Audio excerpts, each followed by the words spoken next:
आप देख रहे हैं जेटी न्यूज। सब पे नजर, सबकी खबर।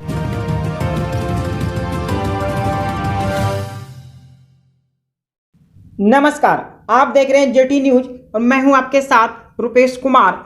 जेटी न्यूज में आपका स्वागत है।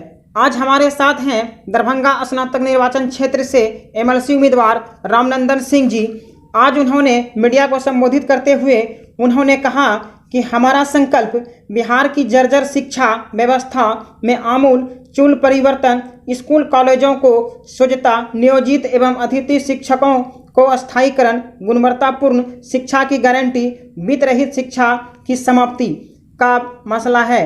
बेरोजगार स्नातक एवं उच्च डिग्रीधारी युवकों के लिए रोजगार का सृजन करना, शिक्षा, न्यायिक सेवा, स्वास्थ्य एवं अन्य सभी सरकारी सेवाओं में खाली पद पर शीघ्र नियुक्ति की प्रक्रिया आरंभ करना, बिहार में 90% लोकल आरक्षण कर बिहार शिक्षित युवाओं को रोजगार में प्राथमिकता दिलाना है, बिहार में बीमार स्वास्थ्य एवं सुदृढ़ करना है, डॉक्टर और अन्य स्वास्थ्य कर्मियों के खाली पदों पर शीघ्र बहाली हो, बिहार के प्रत्येक पंचायत में क्लिनिक की स्थापना, मिथिलांचल का विकास, इंटीग्रेटेड फार्मिंग टेक्निक से बाढ़ग्रस्त मिथिलांचल क्षेत्र के विशाल जल भंडार का संग्रहण कर सिंचाई की व्यवस्था करना, जल संरक्षण क्षेत्र के चारों ओर बांध बनाकर उसमें फलदार फलों एवं औषधीय फलों की खेती, जल स्रोत में मछली पालन करना एवं मखाना का उत्पादन करना है, मिथिलांचल के बंद पड़े चीनी मिल सहित सैकड़ों बीमार औद्योगिक इकाइयों को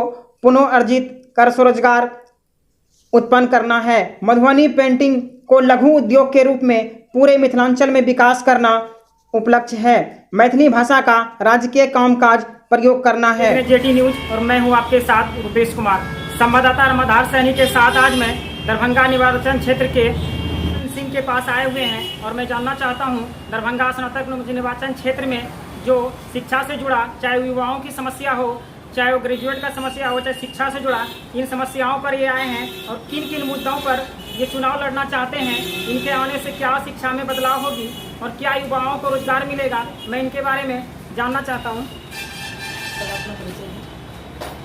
मेरा नाम रामनंदन सिंह है। मैं दरभंगा स्नातक निर्वाचन क्षेत्र से एमएलसी का चुनाव लड़ रहा हूँ। मैं पेशे से इंजीनियर हूँ और भाभा परमाणु अनुसंधान केंद्र मुंबई में मैं साइंटिस्ट था। वहाँ से मैं इंडियन ऑयल कॉरपोरेशन में आया था और फिर विदेश चला गया था पेट्रोलियम डेवलपमेंट ओमान में, वहाँ से गवर्नमेंट ऑफ अबू धाबी में, और गवर्नमेंट ऑफ अबू धाबी से 2013 में मैं त्याग पत्र देके बेगूसराय अपने जन्मस्थान आ गया था और वहाँ बच्चों को पढ़ा रहा हूँ। पिछले 12 वर्षों से मैं शिक्षा क्षेत्र से जुड़ा हुआ हूँ।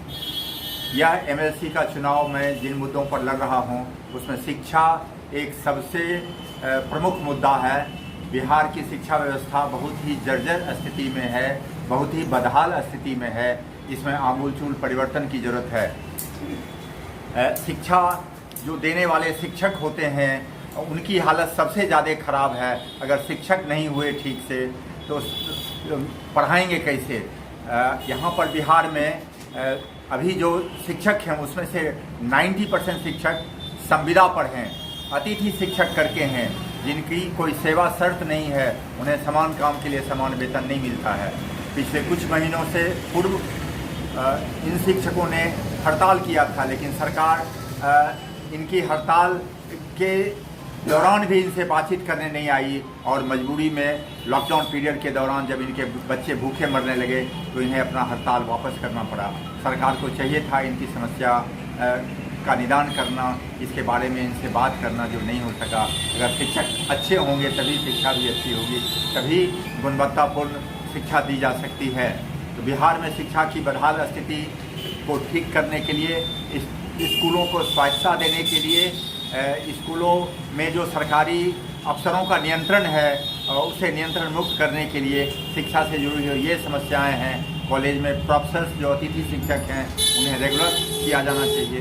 तो ये एक बहुत बड़ा मुद्दा है जो शिक्षा से जुड़ा हुआ है।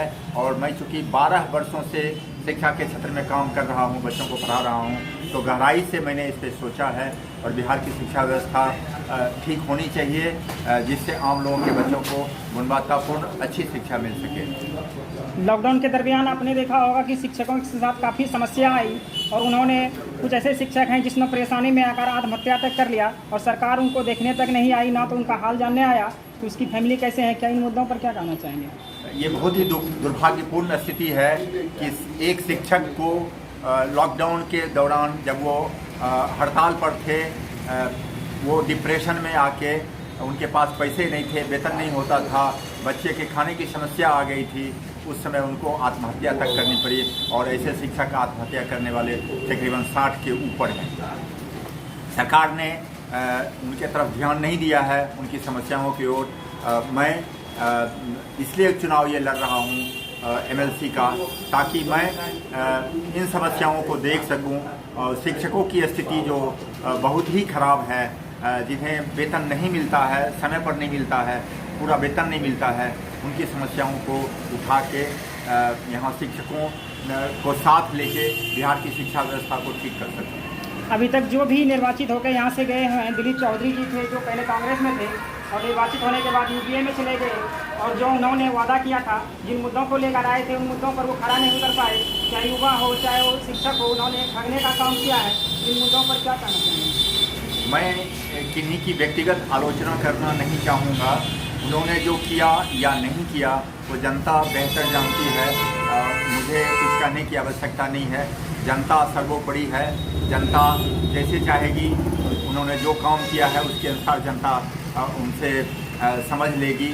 और ये अधिकार जनता का है, ये अधिकार मेरा नहीं है, इसलिए मैं किसी की आलोचना नहीं करूँगा। अगर आप यहाँ से निर्वाचित होकर जाते हैं, क्या युवाओं की समस्या, चाहे शिक्षकों की समस्या विधानमंडल में उठाने का पूरा कोशिश करेंगे?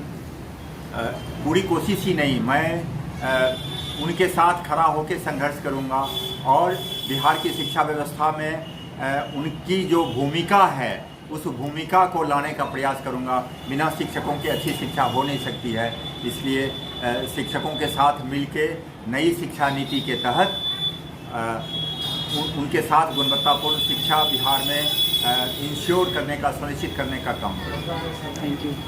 आपने सुना अभी दरभंगा निर्वाचन चुनाव क्षेत्र से निर्दलीय उम्मीदवार श्री रामनंदन सिंह जी को, कि जिनके अगर ये निर्वाचित होते हैं तो चाहे युवाओं की समस्या हो, चाहे वो शिक्षकों की समस्या हो, उनकी समस्याओं को लेकर विधानमंडल से लेकर सुप्रीम कोर्ट तक भी अगर समस्या जाती है तो ये लेकर भरपूर कोशिश करेंगे और काम का प्रयास करेंगे। कैमरामैन